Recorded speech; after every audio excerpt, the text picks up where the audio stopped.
চালাতে তেল খরচ করে যেতে হয়, দাঁড় চালিয়ে আমি অনেক দূরের রাস্তা। এটা বুঝছি, কিন্তু আমরা দেখেই দিয়েছি যে শ্যালো দিয়েই চালাতে হবে। আপনারা যারা নিয়েছেন তারাও জানেন যেটা শ্যালো দিয়েই নিয়ে যেতে হবে। এটা তো স্বাভাবিক। এখন যতই তর্ক করেন না কেন, ওই জিনিসে ফিরে যাওয়ার সুযোগই নাই আসলে। মিথ্যা করে তর্ক করে লাভ কি? ওখান থেকে সমাধান কি আছে যে না আমি শ্যালো দিয়েই কি হচ্ছে আর এটা সম্ভব কিনা। যেহেতু এতদিন হলো, হঠাৎ করে কি এমন হয়ে গেল যে এই এত টাকা ভাড়া নিয়ে অভিযোগ হচ্ছে, যেমন অতিরিক্ত ভাড়া আসছে। জি স্যার, এটা তো আমরা নির্দিষ্ট করে দিয়েছি, চার্ট দিয়ে দিয়েছি, সরকারি চার্ট এই যে টাঙানো আছে আপনাদের কাছে। আমরা যখন চিঠি দিয়েছি তখনও হয়েছে। জি স্যার। এখন আপনারা বলছেন যে না আমরা নেই না, আর তারা বলছে এর নিচ্ছি। এই তো প্রতিপক্ষ স্যার মানুষ আছে আমাদের। আমরা যখন ঘাট দেখতে যাই স্যার, এখন আর প্রতিপক্ষের কিছু নাই। প্রতিপক্ষের কিছু নাই। ওটা অভিযোগ, ওটা মেন জায়গা ওটা। আপনার প্রতিপক্ষে আমরা যাইনি, আমরা সমাধান করতে আসিনি। এই শুনেন, চার্ট অনুযায়ী ভাড়া নেবে, আমাদের নিচ্ছে নিবে। আমাদের প্রতিপক্ষ লোকে ঘাট তো আমরা দীর্ঘদিন এই করে আসছি। আমরা চাটের বিরুদ্ধে কোনোদিন কোনো অভিযোগ হয়নি। এদের বেশি বেশি টাকা ঘাটটা নিয়েছি জেদাজেদি করে আমাদের প্রতিপক্ষতে এই ঘটনাটা ঘটাচ্ছে। কিন্তু স্যার আমরা চাটের বাইরে ভাড়া একটাও নিই। আমরা তাদেরকে বলেছি আপনি প্রশাসনের ব্যবস্থা করেন, নাহলে আপনি কাকে দিবেন দেন, কাকে দিবেন দেন, আমরা ভাড়া নিব। আমরা আমাদের ধর একটা রাখুক, একটা করে ওনাদের রাখুক। আমার নাম মুর্তজা। আরেকটা যেটা হলো যে এই যে যেগুলো ধরা হয় নাই যে চার্টের বাইরে, সেগুলোতে অতিরিক্ত করে আদায়। জি না স্যার, এগুলো বললাম তো যে এগুলো আমরা প্রতিপক্ষ বলে কিছু নাই। এখন আপনারা যেহেতু একটা সরকারের খাতে টাকা জমা দিয়েই ঘাট নিয়েছেন, এখন এই মুহূর্তে আর কোনো প্রতিপক্ষ নাই। আমরা স্যার কথাটা বোঝেন। কেউ যদি আবার ঘাট নিতে চায়, আগামী আমরা পৌষ মাঘে আবার বিজ্ঞাপন দেব, বৈশাখে গিয়ে আবার নতুন করে ঘাট শুরু হবে। তখন যদি কেউ বিড করতে চায় যে না আমি ওনার পছন্দ না, আমি অংশ নিতে চাই, তারা তখন নিতে পারে। সে ওই সময় আমরা প্রতিপক্ষ বলবো।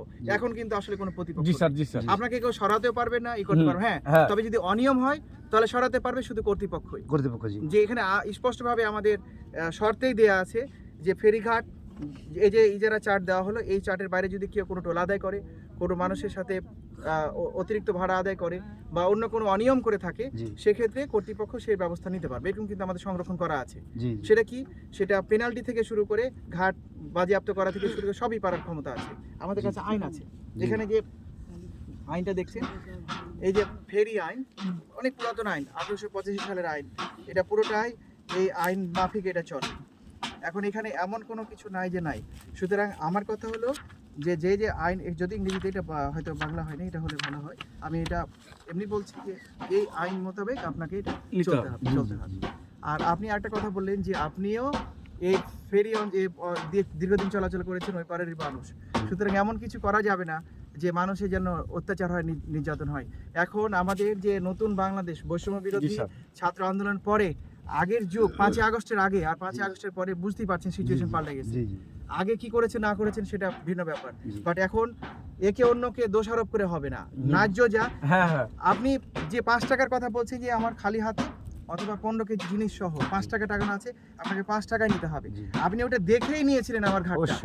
আমি কিন্তু কখনো কিছু বলে দেই নাই যে আপনি 5 টাকা নিতে পারবো। আপনি কিন্তু রাজি হয়ে নিয়েছেন।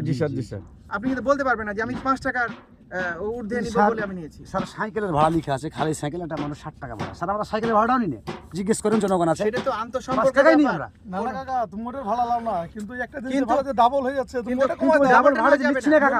আপনি 5 টাকার ভাড়া আছে তুমি সেটাই নাও, ওটা আপনার ব্যক্তিগত ব্যাপার। স্যার আপনি সরকারি কাজ, সব মালামালের টাকা আপনার সঙ্গে আর আপনাদের সঙ্গে কথা হলো না, যেটা ভাড়া সেটা নিবেন।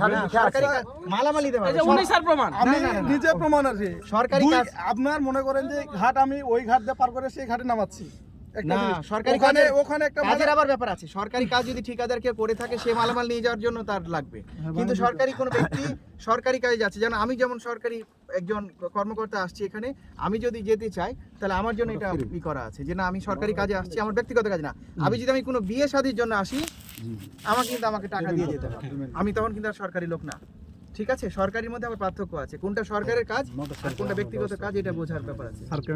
এখন কথা হলো যে চার্ট তৈরি করে দেওয়া হলো এবং দেওয়া হলো, এর বাইরে কিন্তু আপনি নিতে পারবেন না। জি স্যার, আমি আপনারটা আমি বললাম না, চার ছাড়া ভাড়া আমরা নিব না। না না, আরেকটা বিষয় আছে, আরেকটা বিষয় আছে। যদি ব্যত্যয় হয়, আরেকটা বিষয় আছে কিন্তু এখানে স্যার, আরেকটা কথা বলি আমি, একটা কথা থাকে স্যার, যে আমি চার্ট অনুযায়ী ভাড়াটাই নিচ্ছি, নিব। কিন্তু স্যার আপনাকে আবারও যদি কেউ যদি অভিযোগ করে যে স্যার ভাড়াটা বেশি দিচ্ছে তখন আমি কি করবো বলুন?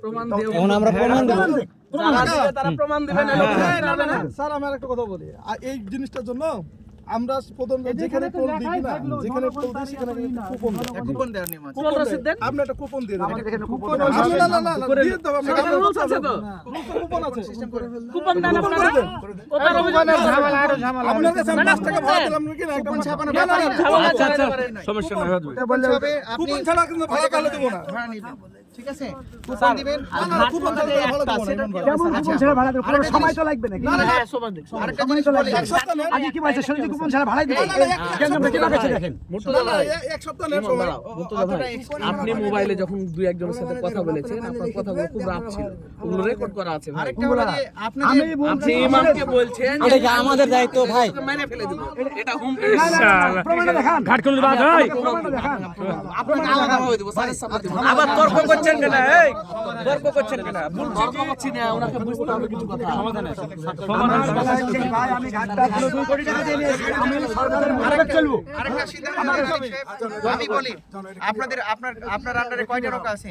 আমার আন্ডারে নৌকা আছে এই ঘাটে আছে 34টা 40টা মতো আছে। 40টা এই ঘাট দিয়ে পারাপার হয় না অন্য জায়গায় যায়? না এগুলো এখানে না। আচ্ছা এখন স্পষ্ট কথা বলি যে আমার এখানে যে আইনটার নাম লেখা আছে ফেরি অ্যাক্ট। ফেরি অ্যাক্ট মানে ফেরি আইন।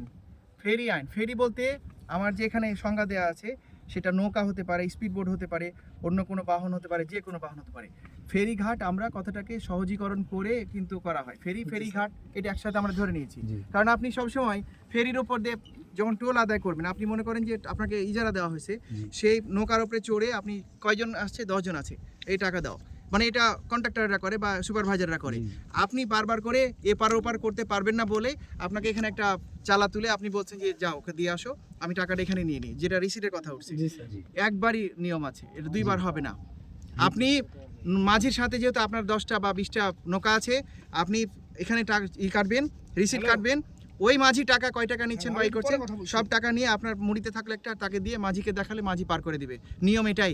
আপনি যদি আরিচা থেকে দোলো দিয়ে যান, আপনাকে দেখবেন যে ওই ফেরিঘাটের সামনে একটা টোল মেশিন আছে বা আছে, সেখানে টাকা দিয়ে তখন পার করে দেয় যে কোনো কিছুই। এটা কিন্তু সুযোগ নাই যে দুইবার আদায় করা, এটা কিন্তু করা যাবে না। আমরা কিন্তু কোনো মাঝিকে কোনো ঘাট ইজারা দিইনি, আমরা দিয়েছি ফেরিকে ফেরিওয়ালা হিসাবে আপনাকে আমি দিয়েছি। মানে আপনার 5টা নৌকা আছে, যে কোনো কিছুই কিন্তু আমি একটা 5টা যদি বাসও দিই বা অটোরিকশা ভাড়া দিলাম, আপনি ওটা তখন দায়িত্ব। আপনি কি নিয়ে, আপনি কিন্তু শুধু চালা নিয়ে তো আসেননি নিশ্চয়ই ঘাটি করতে। ব্যাপারটা এরকম না। না এটা আমরা জানি মামা জেলা পরিষদের যাচাই করা দরকার ছিল যে আসলে তার নৌকা তাহলে আপনি অংশ নিলেন কেন? মামা আমরা এগুলো জানি কিন্তু এগুলো নিয়ে তর্ক করছি না আমরা নিয়মটা আগে শুনে দেন দিলেন কেন না না ভাই বন্ধ করবে কেন? আপনাদের দায়িত্ব হচ্ছে নৌকা নেওয়া। আপনাকে তো বললামই ওই নৌকা আপনি ভাড়া নিয়ে আপনি ফেরি চালাবেন। হ্যাঁ। আপনাকে তো আমি ফেরি দিয়েছি। নৌকা আপনাকে এখানে বসে এই ট্যাক্স তোলার জন্য নয়, দুইবার তুলতে পারবেন না। মেনে নেন স্যারের সেটা কথা এবার। আপনি ওখানে আছেন, বুঝতে পারছেন? তাহলে তো ভাড়া তখন 25 টাকা নেবে। এখন কেন 25 টাকা নেবে? এখন টাকাই নেবে। আপনি বলছেন যে নৌকার মাঝিকে দেওয়ার পরে আপনি ওখান থেকে 5 টাকা নেন, 10 টাকা নেন তার কাছ থেকেও, তাহলে ওই জিনিসটা তো আপনারই। যে কেউ কি এখানে ঢুকতে দিবেন নৌকা নিয়ে আসতে? না নৌকা সার নৌকা আমাদের সাথে সাথে তো নৌকা আমাদের না তো যে কোনো মানুষ এসে নৌকাতে যেতে পারবে? হ্যাঁ ওদের 40টা নৌকা আছে ওইটা আমাদের না তো সার নৌকা ওরাকে জিজ্ঞাসা করে চোরকে জিজ্ঞাসা করে ওনাকে জিজ্ঞাসা করে না ওনাকে করেন নৌকা ভাই ফেরি ভাই তুমি আপনি বলো নিয়মটা কথা বলছে সেই তাহলে নিয়মটা আপনি আগে কি করেন। করেন? কিন্তু নিয়ম ঠিক আছে নিয়ম ঠিক আছে হাত নিতে পারেন না সেটা বোঝাচ্ছে উনি। আচ্ছা বুঝাচ্ছে সারকে আমি বলছি স্যার যেটা বোঝাচ্ছে বুঝে নেন। তো আমাদের কি শুনেন ভাই আবারও বলি আপনাদের সাথে তর্ক করতে আসছি না। আপনারা আলাদা নৌকা ঘাট করতে পারেন এটা জানি কিন্তু নিয়মটা আপনাকে অ্যাকসেপ্ট করতে হবে। ঠিক আছে, আপনি ফেরি নিলেন, ফেরি ঘাট নিলেন, তখন তো আপনার নৌকা সহ নেবেন। হ্যাঁ স্যার আপনার জিনিস আছে বলেই তো নেবেন। না ঠিক আছে আপনার কথা স্যার, কিন্তু আমাদের কাছে আমাদের এটা ধরেন আগে থেকে আর নিবেন না এরপর থেকে ঘাট নৌকা ছাড়া এরপর থেকে ঘাট ডাক নিবেন না। আপনার সঙ্গে সরকারের রুলস বন্ধ হয়ে যায়। সরকারি আপনার সঙ্গে আমাদের বসে কথা হবে যদি নৌকা আমরা পারি তাহলে ঘাট নিব নাহলে ঘাট নিবেন না। আমাদের এই 4 মাসটা এই 4 মাসের কদিন কম আছে আমরা চাইলে নেই আপনি আর পরে এখন আপনাদের সাথে এমন বসে হইলে ভাবে টাকাটা তুলবেন যে জি, স্যার। নৌকা আপনার, আপনি যেখানে বসে আছেন এই যাওয়ার পারমিশনটা আপনার, এই জিনিসটা মিলে আপনাকে নিতে হবে। আমাদের এখানে স্যার যদি কোনো নৌকাওয়ালা না থাকে আপনার সঙ্গে সেটা বসে না আমাদের হবে না, বুঝতে আমাদের দ্বারা হবে পারছেন না কথাটা? স্যার। হ্যাঁ জি স্যার। তাহলে হবে না স্যার, ঘাট ছেড়ে দেন। হ্যাঁ আপনার স্যার, অসুবিধা নেই। এই আপনি আপনাদের সঙ্গে যেহেতু আবার ওরা একটা নিয়ম আছে। নিয়ে দিয়েছে, এটা অনুযায়ী 4 মাসটা ঘাট আমরা চালিয়ে না, দিই। কিন্তু অনিয়ম করে চালানো যাবে না স্যার, না। অনিয়ম অনিয়ম না, করে এই- চালানো এই যাবে না। অনিয়ম বলি স্যার, আপনাকে যে বললাম প্রথমে যে কি আগে ছিল আমরা 5 টাকা ভাড়া দিতে পারবো, কথাটা আমরা বুঝতে পেরেছি, কিন্তু আগে ছিল আমাদের যে ইঞ্জিন চালিত নৌকা, ডাড়ের নৌকা, দাঁড়েন নৌকা। বাদাম তুলে নৌকা, যাই তো বাদাম খরচ হতো তুলে। না স্যার। আমি বলি আপনাকে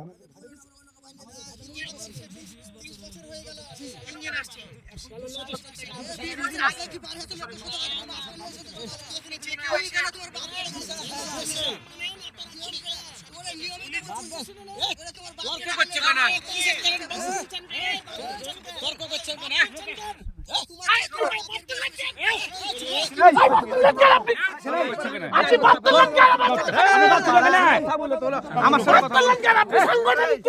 আমার সাথে কথা বলেন।